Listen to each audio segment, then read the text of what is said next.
nwaanyị mụ na ya na-eme supe na-achọ ka ọ lụba nwanne m nwoke nke diọkpala. Ofu nwa agbọghọbịa sị m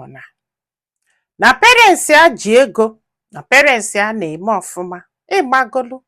na amụrụ ya with ngaji du silver, yọtago. So n'ihe ọbụla ya chọrọ na a na-enye ya duto na o nwere onye ya na-atụ egwu ya etote maghaliba asị nwa agbọghọbịa from ịmaghali na-ebute afọ ime,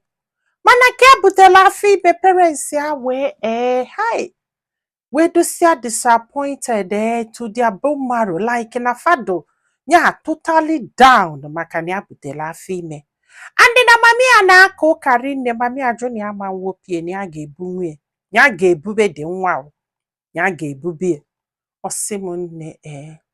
papi alove sịrị ya kwụrụ ọtọ ịfụnanya wụsalụ n'ala ma ụmụnne everybody was disappointed at her. In fact na ọ dị aka na meghe eke aba. Ọ sị m ihe a wutebe ha and the guy tụbalịa ime si na ọ ga-anụ ya ya ejekwuli ọsị na ọ bụrụ sọsị ya ekpee na-edokpe na the guy gọnarị ya. And duto na parents ya ji ego na fa chọrọ much noise, ọkwa ịghọtago. And ọbụgodu na the guy kwere na parents ya nwere ike fajụ na the guy ama nne ya duto different do na their status, ịghọtago. Na ọ sị m nne ya wee bube dị afọ ime busie wee kpọgbuo ụmụ nwoke asị, kpọsịa kpọgbuo fa akpọgbuo duto ihe a mee na ndụ ya. Ọ sị m nne so ka agbụsịala nwa ya wee banyekwe skuulu gụba akwụkwọ ya, finish secondary school wee banye university. Ya eluo na onwe one girl ka fa na-abọdụ na-achụ ụlọ wee chọta ofu ụlọ sị ka ha na-agbabili na ya, n'ife a bụ nnọọ nnekwu self-contained, ọbịa nnọọ gala ọnụ fa na-abọsị ka fa bilu na the compound. So ọkwana ya from there fa na-agbabido kaliba their life yọta na ya wee sị the girl na ya hatisịrị ụmụ nwoke, the girl sị ya na ya hatisịrị ụmụ nwoke. Fa na-aba ebidokwe na omepe supe,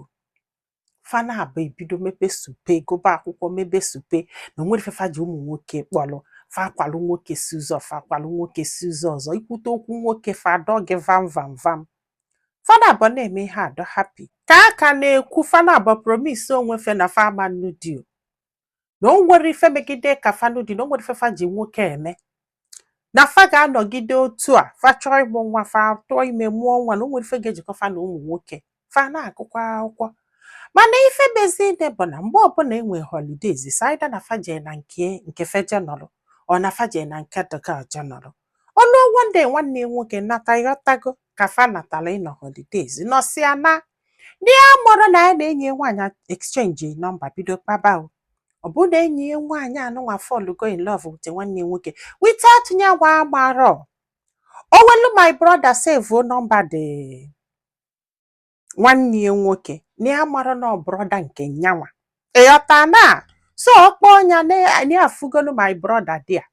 nọgide ọsị a ka a mee travel ka a jefu nwanne nwoke, maka na nwanne nwoke nọkwu Lagos too, na ya mara na nke nwanne nwoke ka ọ na-eje. Ọ sị m nne na enwere ka ya si wee malụ ya echekwa na ya na those girl kwụ ya ka fa nọzi final year. Nwanne nwoke wee natasị na ya ga-anụ nwaanyị, nwanne nwoke wee natasị na ya ga-anụ nwaanyị. Ya wee na-asị amafugo nwaanyị ọ ga-anụ, ọ sị na-enyi nwaanyị with happiness niile, na-enezikwe anya ka ya manyibe enu ngoleba nke na ọ na-achọ ịnụ enyi nwaanyị. Ọ sị m nne ike kwụlụ ọtọ gwe ya, ike kwụlụ ọtọ gwe ya. Ya wee kwonyiri wee jebebe daga wee luo wee jụbụ ya.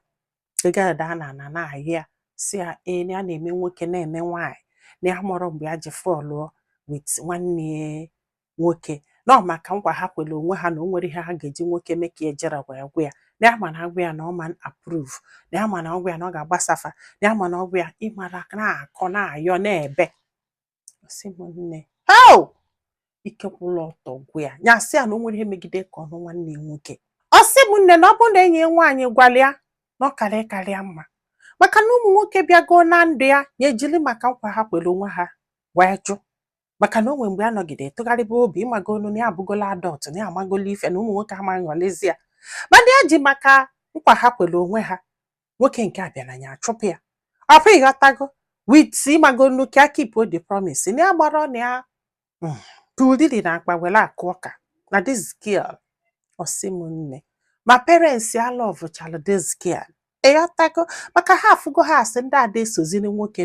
na parents ya approve go sef nọọsụ si abụ onye ama approve ma ọ bụrụ kịta si kwube ihe a kedu ebe a ga-ebido wee sị nwanne nwoke ya anọ na ya gwa nwanne nwoke ya anọ na ya nọ lezi ka ọ bụ nwanne nwoke agbakwolu na ya nwa bụ lezi na ha ka dị disappointed na ya mụrụ nwa n'ụlọ akwa ịghọtago ya wee chọkwa ka a tụkwasị ya na ya nwekwa lezi n'enu ya kedu anya ha ga-eji wee fụta ya mfat na papa ya nwere ike disown ya ọ sị m na ya dị echezikwe na ọ ga-anụ ya ọma nne ya no na this girl bụ lezi pure lezi maka na ọnya kwatilie na lezi ife na-ewozi ewo kịta abụrụzi na o betrayal ife na-ewozi ewo we have to stop this and na ya gbara ka ya si stop ya ya wesị ka amala ihe ndị mmadụ lụ onye gbanụ nkịtị ka nwanne nwoke n'ụwa pure lezi ka onye gwa nwanne nwoke regardless na ya nwere ike ya gwa ya papia ga-edisown this time because ọ bụrụ gị ịma disown na ya amụgo nwa n'ụlọ wee si na ya wee baa na mpịtọ